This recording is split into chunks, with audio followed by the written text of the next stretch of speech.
Donc moi c'est Hélène Stoléard, et je suis productrice ici, donc je travaille au sein du gang des tisanières pour la production de plantes aromatiques et médicinales. Je donne des formations aussi autour de la reconnaissance des plantes, de la cuisine et de la transformation des plantes médicinales, et des soins individuels pour se relier à la terre, à soi et trouver son chemin de vie. Ça faisait déjà quelques années que je faisais des tisanes et que je m'étais formée à l'herboristerie, donc je connais les plantes, que je les cueillais, etc. Mais je n'avais jamais eu l'occasion de cultiver vraiment parce que je n'avais pas cet accès près de chez moi à une terre avec aussi d'autres personnes parce que mon envie vraiment était de le faire en collectif. Et puis j'ai rencontré Julie qui à ce moment-là aussi voulait se lancer. Elle venait de terminer sa formation en tisanerie. Et donc on a eu cette possibilité, ce terrain ici où on a pris des petites parcelles que les maraîchers ne savaient pas utiliser parce que c'était des formes un peu bizarres. Donc on a paillé la terre et la saison qui a suivi, on a démarré nos cultures. Donc nous on cultive ici des plantes aromatiques et médicinales et des fleurs. Avec ces différentes plantes, on crée des produits et on donne des formations. Et donc les produits, c'est une sélection, un mélange de 10 tisanes différentes. Chacune de ces tisanes, elle représente une personnalité. Donc on a travaillé avec un illustrateur pour créer vraiment des petits personnages parce qu'on avait envie qu'elles puissent refléter cette énergie qui est unique à chacune. Et donc c'est un mélange chaque fois de plusieurs plantes aromatiques, de plusieurs fleurs pour avoir une vision et un effet thérapeutique. Et donc on va retrouver l'énergique pour se réveiller le matin ou si on a un petit coup de mou avec de la menthe, un petit peu de piment, du bleuet, du romarin, de l'ortie. Donc des plantes qui reminéralisent et qui boostent un petit peu le corps. A contrario, on a la flagada, qui est une plante qui plutôt quand on est un petit peu affaibli, un petit peu peut-être un peu grippé ou un petit peu enrhumé, où on va avoir des cynorrhodons, du sureau. Du tilleul, donc on va avoir un mélange de plantes qui sont bénéfiques pour les refroidissements.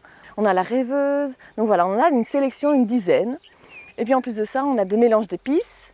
On fait des huiles aromatisées, donc cette année on va faire une huile au piment aussi pour les amateurs de sensations fortes. On va faire des macérations solaires, donc on a une gamme aussi cosmétique avec ces macérats, on va faire des savons.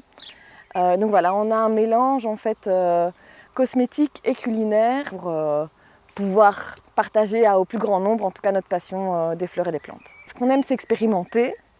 Et donc l'année dernière, on avait fait des tisanes et des épices, et cette année, on avait envie d'essayer d'autres choses.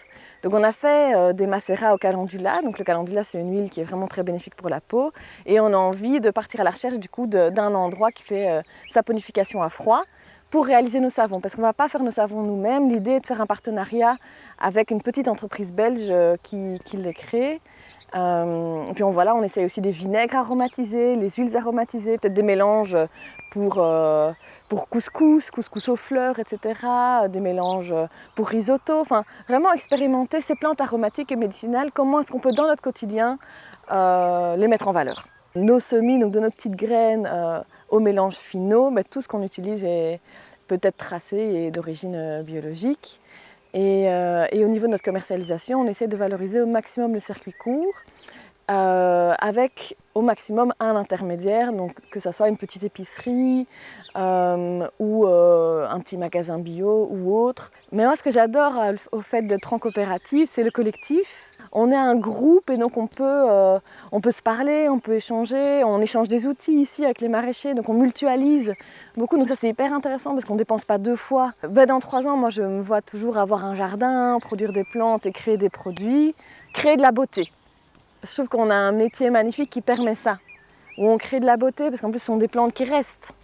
Et donc voilà, ça embellit le paysage, ça permet de créer du lien au niveau biodiversité aussi, avec les abeilles, avec tous les insectes qui viennent butiner sur nos fleurs. Et ce qui est magnifique avec ce travail des fleurs, c'est qu'on enlève une fleur et il y en a une autre qui arrive. Donc c'est très riche. Donc moi j'aurais envie de continuer à créer de la beauté, continuer à partager cette passion, à former des gens pour créer leurs propres tisanes, découvrir les plantes médicinales, comment les transformer, les plantes sauvages comestibles aussi, qui sont-elles, comment les reconnaître, comment les cuisiner. Et ça, je trouve que c'est super riche de pouvoir venir sur un lieu comme celui-ci et j'aimerais continuer à pouvoir faire ça, que ce soit ici ou ailleurs, en tout cas vraiment pouvoir continuer à être dans ce lien avec la nature, avec les gens, avec des producteurs, voilà.